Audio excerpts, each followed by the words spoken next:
নলবাৰী জিলাৰ বৰক্ষেত্ৰী সমষ্টিৰ অন্তৰ্গত কালদি নৱজ্যোতি বিহু সমিতিৰ যি সৌজন্যত যি আচলতে একাদশ বাৰ্ষিক মুকলি বিহু সন্মিলনী আৰু আধুনিক নৃত্য প্ৰতিযোগিতা দুদিনীয়াকৈ যোৱা 3 আৰু 2 আৰু 3 মে শুক্ৰবাৰ আৰু শনিবাৰে দুদিনীয়াকৈ আয়োজন কৰিবলৈ লোৱা কালদি নামঘৰ প্ৰাংগণৰ চৌপাশৰ পৰিৱেশ আমি দেখুৱাইছোঁ। ইয়াত ধনজিতক আমি সামগ্ৰিক পৰিৱেশ দেখুৱাবৰ বাবে অনুৰোধ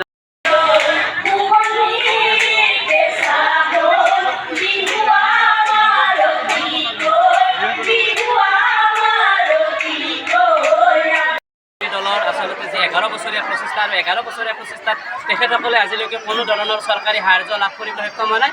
আচলতে ৰাইজক আমি সুধিছিলোঁ, কিন্তু তেখেতসকলে কৈছে যে তেখেতসকলে 11 বছৰ ধৰি ইয়াত যি বিহু আয়োজন কৰিছে আৰু এই আয়োজন আচলতে ৰাইজৰ গান বৰঙণি তুলি তেখেতসকলে আয়োজন কৰিছে। আমি জানিবলৈ চেষ্টা কৰিম। আমাৰ সৈতে বিহু কমিটিৰ উদ্যোক্তাসকল আছে, আমি তেখেতসকলৰ মন্তব্য ল'বলৈ প্ৰয়াস কৰিছোঁ। কি ক'ব, আপোনালোকে চৰকাৰী সাহায্য পোৱা নাই বুলি কৈছে? 11 বছৰ ধৰি আমি ইয়াতে মানে হেৰি কৰি আছোঁ। কি কাৰণে পোৱা নাই আপোনালোকে? এতিয়া চৰকাৰৰ কোনো মানে সাহায্য একো পোৱা নাই, একো সাহায্য পোৱা নাই আপোনালোকে। কি আহ্বান জনাব চৰকাৰক? আমাৰ চৰকাৰক বিনম্ৰভাৱে অনুৰোধ জনাইছোঁ, এই আমাৰ যিটো প্ৰাপ্য হেৰিখিনি দিব লাগে। ইয়াত মাজৰ মানুহ সোমাই কিছুমান বস্তুটো পৃথক কৰি দিছে, সেইখিনি যাতে আমি বুজি পাই চৰকাৰে আৰু এই নৱজ্যোতি সংঘটোৰ প্ৰতি দায়িত্ব যদি লয়। হয় হয়, মানে আপোনাৰ নৱজ্যোতি সংঘই প্ৰতি বছৰে কৰিছে। কিমান বছৰ কৰিলে আপুনি? 11 বছৰ কৰিলে। হয়, 11 বছৰ ধৰি যি পৰম্পৰা অব্যাহত ৰাখিছে, গাঁওবাসীয়ে আচলতে চৰকাৰী সাহায্য পোৱা নাই বুলি কৈছে। তেখেতসকলৰ মাজতেই আচলতে কিছু খেলি মেলিৰ কথা কৈছে তেখেতসকলে, আমি জানিবলৈ চেষ্টা কৰিম। কি জনাব? আমি চৰকাৰী অনুদানটো পাব লাগে। হয় হয়, মানে আপোনালোকে কিমানমান মানুহে আয়োজন কৰে প্ৰতি বছৰে এই যি বিহু? আমাৰ গাঁওখন গোটেই কৰিছে। হয় হয়, কিন্তু আপোনালোকে একো সাহায্য পোৱা নাই আজিলৈকে? 11 বছৰলৈকে হ'ল, কিন্তু চৰকাৰৰ পৰা কোনো অনুদান আমি এতিয়ালৈকে পোৱা নাই। কি কয় ঠাই আপোনালোকৰ এইখিনি? এইখিনি কালদি নৱজ্যোতি সংঘৰ উদ্যোগত বিহু আমাৰ এই অনুষ্ঠানটো আমি বছৰে গান বৰঙণিৰ ওপৰত ভিত্তি কৰি আমি পালন কৰি আছোঁ।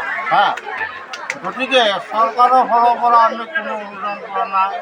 ইয়াৰ এটা দুঃচক্ৰ লগ লাগি পেলাই কালদি গাঁৱত পৰাণীৰে বৃহত্তৰ কালদি অনুষ্ঠান বিহু পাতি চৰকাৰৰ ফালৰ পৰা 1.5 লাখ টকা পায়।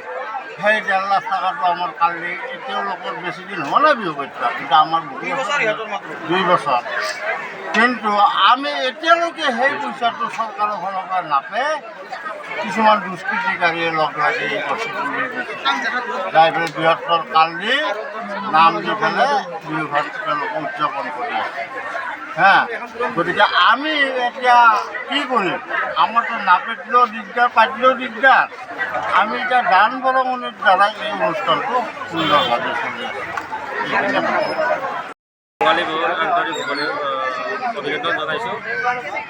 কথা হ'ল কি, আমি অইন বেলিৰ দৰে এইবেলিও আমি ৰঙালী বিহু উদযাপন কৰিছোঁ।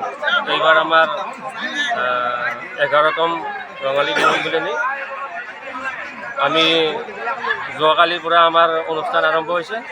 আজি অন্তিম নিশা। আজি আমাৰ গোটেই ৰাতি আধুনিক নৃত্য আৰু মুকলি বিহু চলিব। গতিকে এইখিনিয়ে ক'বলগীয়া। আৰু বিশেষকৈ এটা কথা ক'বলগীয়া আছে যে আমি চৰকাৰী যিটো ধন, এইটোৰ পৰা আমি বঞ্চিত হৈ আছোঁ। গতিকে মাননীয় মুখ্যমন্ত্ৰী ডাঙৰীয়াক এইটোৱে আহ্বান জনাম, যাতে আমি এই প্ৰাপ্য ধনখিনি পাওঁ, কাৰণ আমাৰ 11 বছৰ হৈ গ'ল। গতিকে আমি পাব লাগে। এইটোৱে আমাৰ ওচৰত মই কৰজোৰে প্ৰাৰ্থনা কৰিছোঁ। চৰকাৰী সাহায্য পালে ইয়াতকৈ আমি সুন্দৰভাৱে বিহুখন উদযাপন কৰিবলৈ সক্ষম হ'ম।